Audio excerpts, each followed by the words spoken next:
Hello everyone, उम्मीद आप ठीक होंगे। तो पिछले लेक्चर में हमने डिस्कस करा था बेटा क्वांटम संख्याओं के ऊपर, जो कि मोस्ट इंपोर्टेंट टॉपिक है।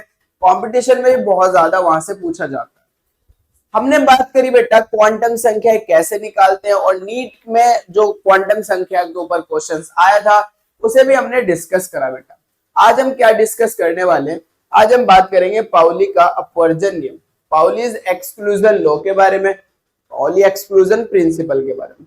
और क्या बात करेंगे बेटा? हुंड का अधिकतम बहुलता नियम, Hund rules of maximum multiplicity, इसके बारे में डिस्कस करने वाले हैं। तो चलिए देखते हैं बेटा। आज तो बात करते हैं बेटा पाउली का अपवर्जन नियम। पाउली का अपवर्जन नियम, पाउली का अपवर्जन नियम मोस्ट इंपोर्टेंट नियम है बेटा। ये मोस्ट इंपोर्टेंट नियम,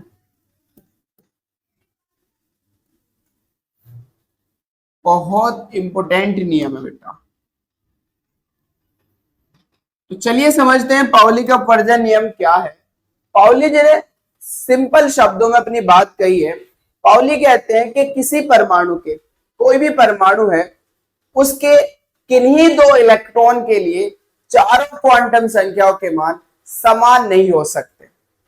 मतलब किसी परमाणु के किन्हीं दो इलेक्ट्रॉन के लिए चारों क्वांटम संख्याओं के मान समान नहीं हो सकते। मान लीजिए मेरे पास सोडियम है बेटा। अब सोडियम का परमाणु क्रमांक होता है 11, मतलब सोडियम के अंदर 11 इलेक्ट्रॉन है। तो सोडियम के कितने कितने इलेक्ट्रॉन है सोडियम के अंदर बेटा? 11 इलेक्ट्रॉन। इनमें से कोई भी दो इलेक्ट्रॉन उठाओ तो किन्हीं दो इलेक्ट्रॉन के लिए चारों क्वांटम संख्याओं के मान समान नहीं आएंगे। कोई भी दो इलेक्ट्रॉन उठा लो, पहला दूसरा उठा लो, पहला तीसरा उठा लो, दूसरा तीसरा उठा लो, पहला चौथा उठा लो, दूसरा चौथा उठा लो, दूसरा तीसरा उठा लो, किन्हीं दो इलेक्ट्रॉनों के लिए चारों क्वांटम संख्याओं के मान समान नहीं हो सकते। फिर इन्होंने एक बात कही कि तीन क्वांटम संख्याओं के मान समान आ सकते हैं, लेकिन चौथी क्वांटम संख्या में हमेशा क्या रहेगा? भिन्नता रहेगी। इन्होंने कहा अगर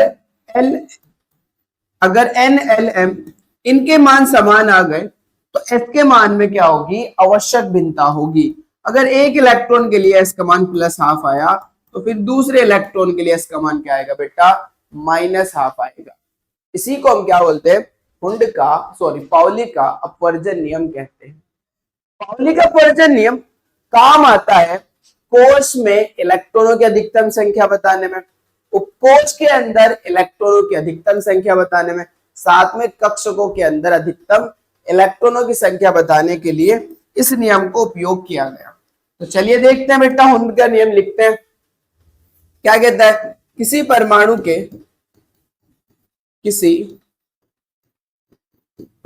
के किन्हीं दो इलेक्ट्रॉन के लिए, किन्हीं दो इलेक्ट्रॉन के लिए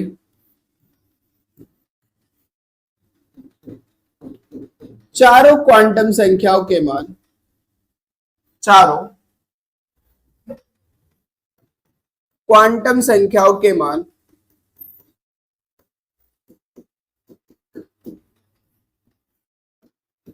समान नहीं हो सकते। समान नहीं हो सकते या फिर एक समान नहीं हो सकते, ऐसा लिख सकते हो। एक समान नहीं हो सकते, हो सकते हैं। हाँ, ध्यान से समझना बेटा, किसी परमाणु के किन्हीं दो इलेक्ट्रॉन के लिए चारों क्वांटम संख्याओं के मान एक समान नहीं हो सकते। बात समझ में आ गई होगी आपको। हमने कहा बेटा, यदि दो इलेक्ट्रॉन के लिए, यदि n, ऐसे लिख सकते हो, यदि तीन क्वांटम संख्या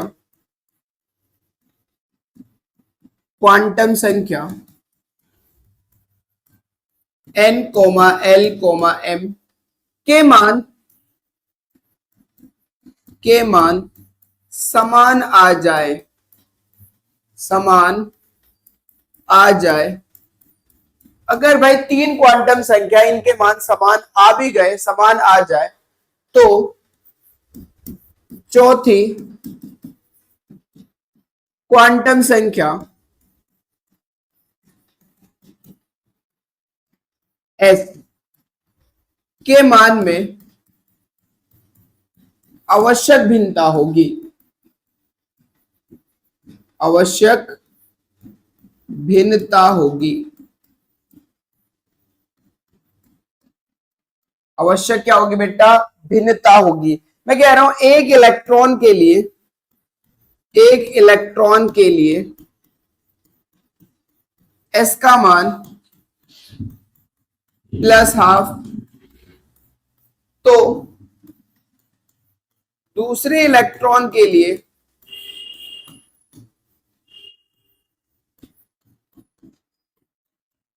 एस का मान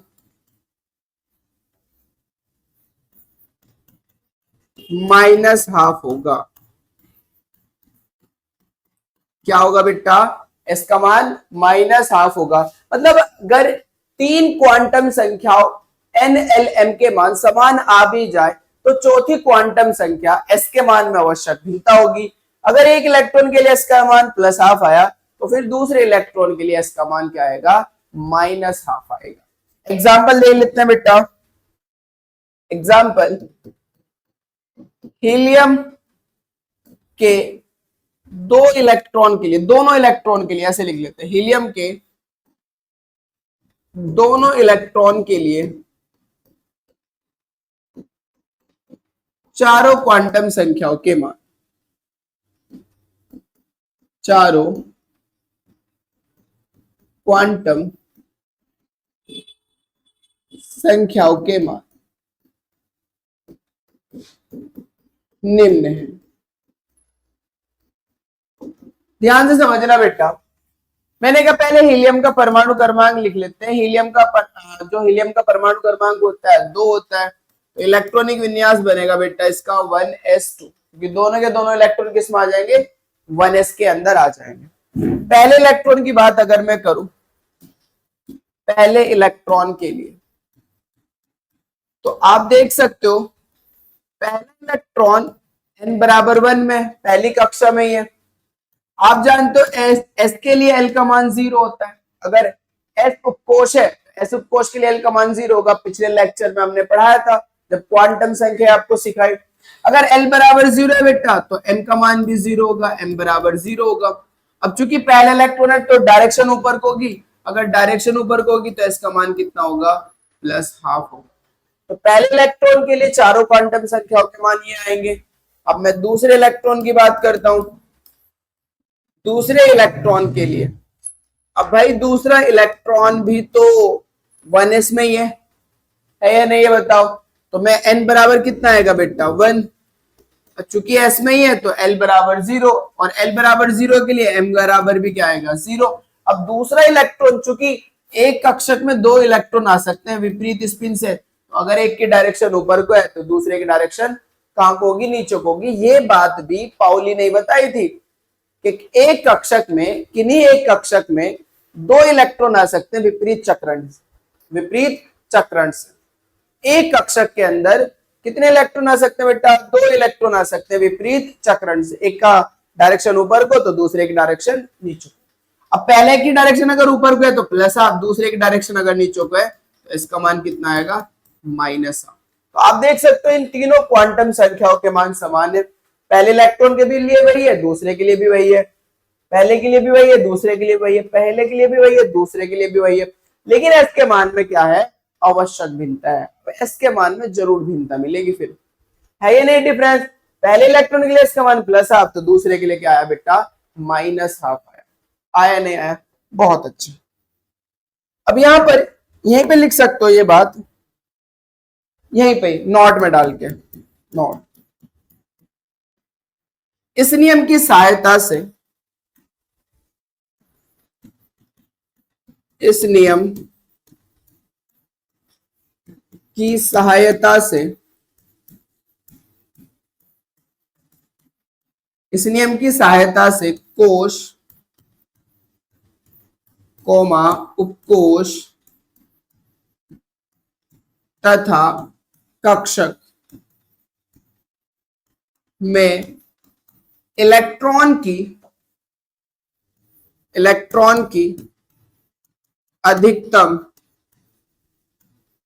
अधिकतम संख्या ज्ञात की जाती है।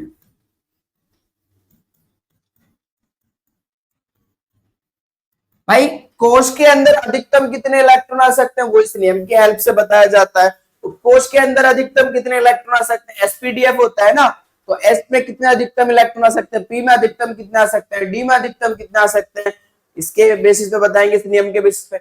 और कक्षक के अंदर अधिकतम कितने इलेक्ट्रॉन आ सकते हैं वो भी इस नियम के आधार पर बताया जा सकता है। बल्कि ये नियम कक्षक के बेसिस पे था कि एक कक्षक में 2 इलेक्ट्रॉन आ सकते हैं विपरीत चक्रण से, एक की डायरेक्शन ऊपर को होगी और एक की डायरेक्शन नीचे को होगी। तो देख भी लेते हैं बेटा इसको अच्छे से।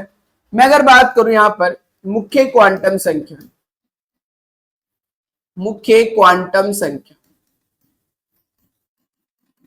मैं मुख्य क्वांटम संख्या को n बोल लूंगा।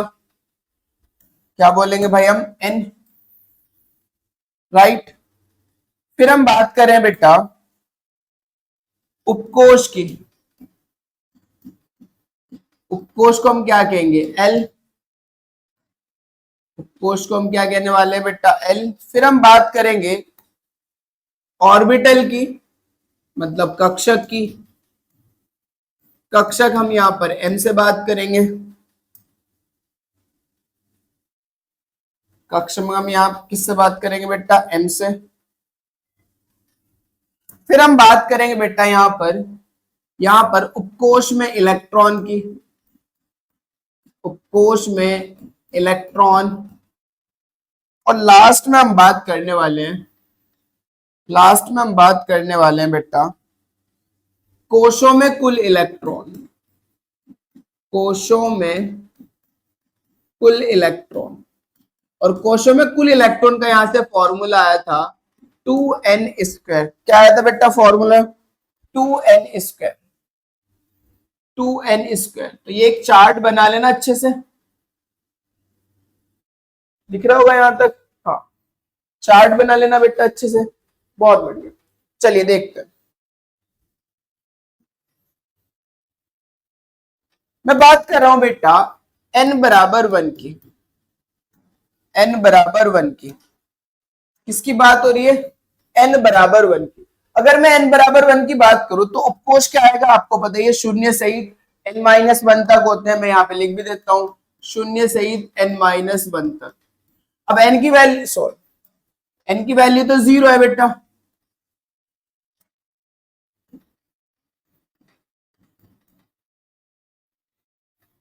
n की वैल्यू कितनी है, 0, सॉरी 1 है, n की वैल्यू 1 है, तो 1 रखोगे तो 1 में से 1 गया, 0 आएगी। इसका मतलब l का मान कितना आने वाला है, 0 आने वाला है। अगर l का मान 0 आएगा तो इसके अंदर एक कक्षक होगा बेटा, एक कक्षक, एक कक्षक।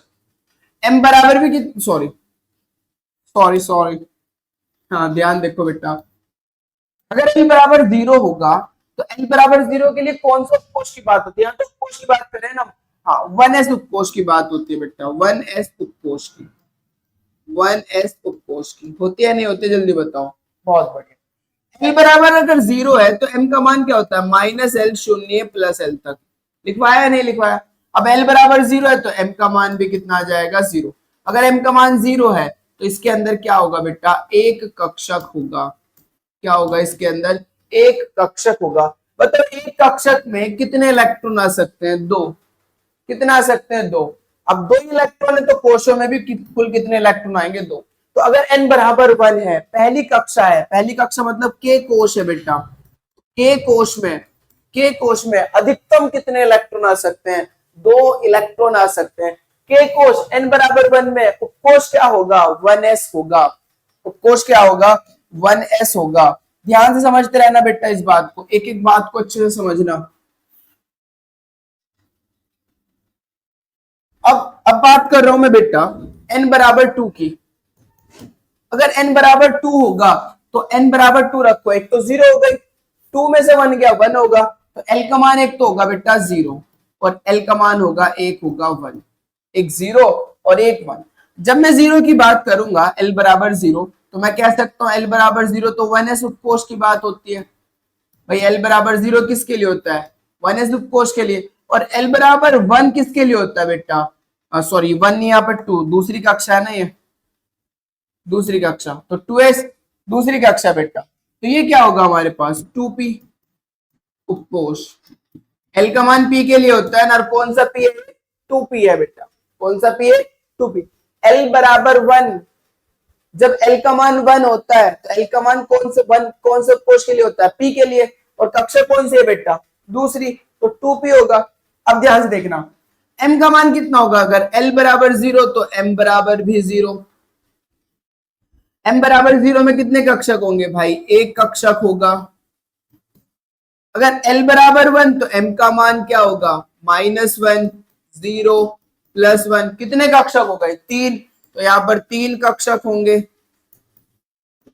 समझते रहो इस बात को। अब मुझे बताओ एक कक्षक में कितने इलेक्ट्रॉन आएंगे? 2, और 3 कक्षक में कितने आएंगे? 6। इसका मतलब 2p में 6 आ सकते हैं, 2s में कितने आ सकते हैं? 2 आ सकते हैं बेटा। इलेक्ट्रॉनिक विन्यास बनता जा रहा है 1s2, 2s2, 2p6। टोटल कितने इलेक्ट्रॉन हो गए? अगर हम टोटल इलेक्ट्रॉन की बात करें, अगर हम टोटल इलेक्ट्रॉन की बात करें बेटा, तो टोटल कितना आ गए हमारे पास? 2 और 6 8। तो दूसरी कक्षा में n बराबर 2 में टोटल कितने इलेक्ट्रॉन होंगे? 8 होंगे। अगर मैं बात करूं उपकोष के अंदर कितने इलेक्ट्रॉन आ सकते हैं 2p में, तो p में अधिकतम 6 इलेक्ट्रॉन आ सकते हैं, s में अधिकतम 2 आ सकते हैं, एक कक्षक में अधिकतम 2 इलेक्ट्रॉन आ सकते हैं। तो आप बता रहे हैं, पा रहे हो नहीं बता रहे हो कि कक्षा में कितना आ सकते हैं? कक्षा मतलब कोष में अधिकतम कितना आ सकते हैं, उपकोष में अधिकतम कितना आ सकते हैं, और बेटा कक्षक में अधिकतम कितने इलेक्ट्रॉन आ सकते हैं। ये सब आप देख पा रहे होंगे अच्छे से। आगे चलते हैं बेटा, लास्ट वर्ड ले लेते हैं, n बराबर 3। n बराबर 3, अगर n बराबर 3 होगा तो 3 के लिए l का मान बताओ। एक तो 0 आएगा, l बराबर 0, एक 1 आएगा और एक l बराबर 2 आएगा। रखो ना, 3 रखो भाई, 0 तो आना ही आना है। जब 3 रखोगे, 3 में से 1 गया तो 2 बचेगा, 2 और 0 के बीच में 1 भी तो होता है। अब ध्यान से देखना, यहां पर मुझे क्या मिलेगा? यहां पर मुझे क्या मिलेगा बेटा? 3s कक्षा, तीसरी कक्षा है ना बेटा ये। यहां पर मुझे क्या मिलेगा बेटा? 3p कक्षक। और यहां पर मुझे क्या मिलेगा बेटा? यहां पर क्या मिलेगा मुझे? 3d कक्षक, 3d कक्षक।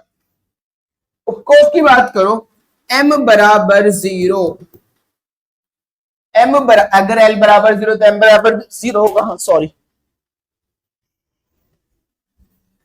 ठीक है, m बराबर 0। अब मुझे बताओ m बराबर 0 में क्या है बेटा? एक ही तो कक्षक है। बहुत अच्छे। l बराबर अगर 1 है तो m का मान कितना होगा भाई? m का मान -1, 0, +1 होगा या नहीं होगा? कितने कक्षक है बेटा? 3 कक्षक है, 3 कक्षक। अब अगर l बराबर 2 है तो m का मान कितना होगा बेटा? 2 से शुरुआत करो, -2, -1, 0, +1, +2, कितने हो गए? 5। तो मैं कह सकता हूं कितने कक्षक होंगे? 5 कक्षक होंगे। अब आप मुझे बताइए एक कक्षक में अधिकतम कितने इलेक्ट्रॉन आ सकते हैं? 2। तो भाई मैं कह सकता हूं कि 3s में तो 2 इलेक्ट्रॉन आएंगे। 3 कक्षक में, एक में 2 तो 3 में कितना आएंगे? 6। तो 3p में कितना आएंगे? 6 आएंगे। अब एक में 2 तो 5 में कितने होंगे? 10। तो 3d में कितना आएंगे बेटा? 10 इलेक्ट्रॉन आएंगे। तो टोटल कितने हो गए? 2 और 6 8, 8 और 10 18। तो तीसरी कक्षा में अधिकतम कितना आएंगे? 18 इलेक्ट्रॉन आएंगे। ऐसे आप चौथी कक्षा के लिए भी निकाल सकते हो। तो ऐसे में किसी भी कक्षा के लिए अधिकतम इलेक्ट्रॉनों की संख्या बता सकता हूं, किसी भी उपकोष में अधिकतम इलेक्ट्रॉनों की संख्या बता सकता हूं, और बेटा किसी भी कक्षक में अधिकतम इलेक्ट्रॉनों की संख्या बता सकते हैं। किसके नियम के अनुसार? पाउली के अपवर्जन नियम के अकॉर्डिंग। क्लियर है बात? समझ में आ गया होगा पाउली का अपवर्जन नियम। चलिए बेटा आगे चलते हैं। अब बात करते हैं हम हुंड का अधिकतम बहुलता नियम।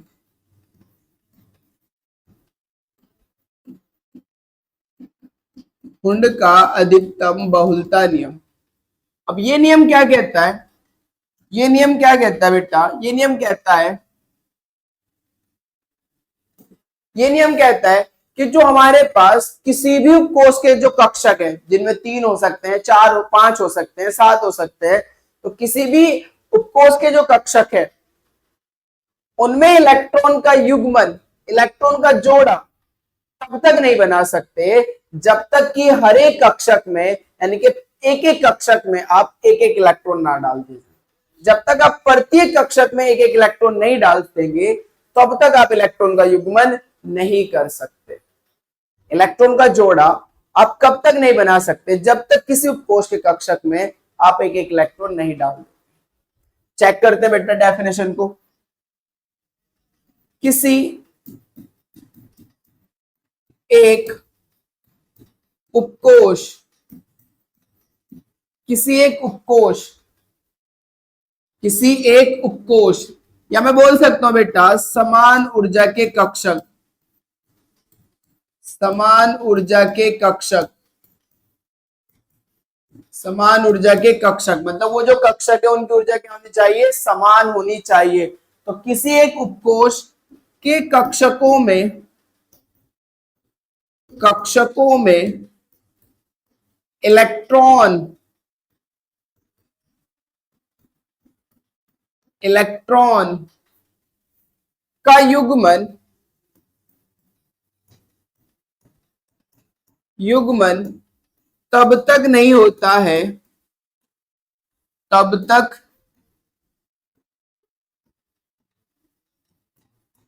नहीं होता है, नहीं होता है जब तक, जब तक, जब तक उस उपकोष, जब तक उस उपकोष के सभी कक्षकों में, सभी कक्षकों में एक एक, एक एक इलेक्ट्रॉन, एक एक इलेक्ट्रॉन न डाल दिए जाएं।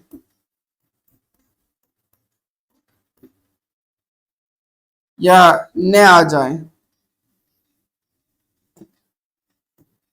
ऐसे भी लिख सकते हो। तब तक हम इलेक्ट्रॉन का युग्मन नहीं करेंगे जब तक उस उपकोष के सभी कक्षकों में एक एक इलेक्ट्रॉन ना डाल दिए जाए। यही क्या है बेटा? हमारा हुंड का नियम है। यही हुंड का नियम कहलाता है। हुंड का अधिकतम बहुलता नियम कहलाता है। अधिकतम बहुलता नियम कहलाता है।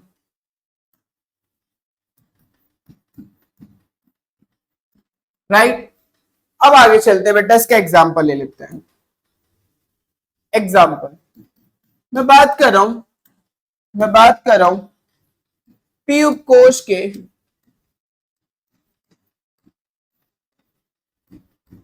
कक्षकों में इलेक्ट्रॉन का वितरण,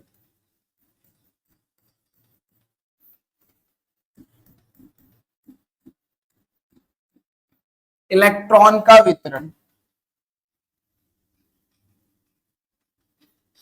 इलेक्ट्रॉन का वितरण। मैं यहां पे बात कर रहा हूं बेटा पी उपकोष में इलेक्ट्रॉन,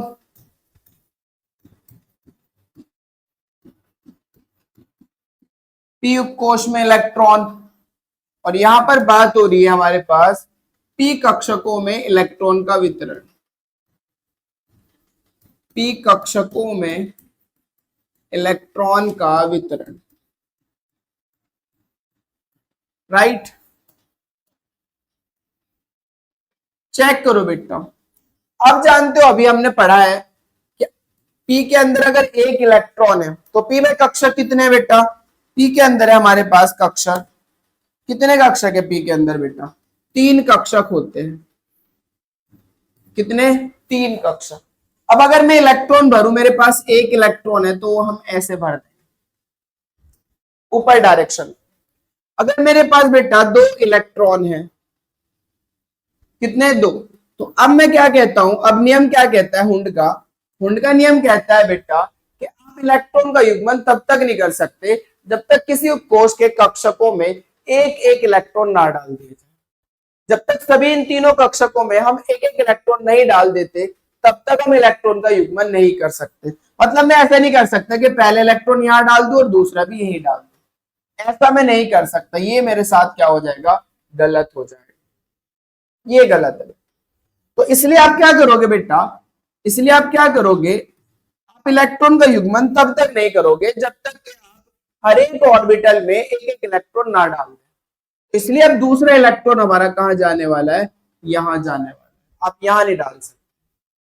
तीसरे इलेक्ट्रॉन की अगर मैं बात करूं तो पी के अंदर कितने कक्षक होते हैं बेटा? 3।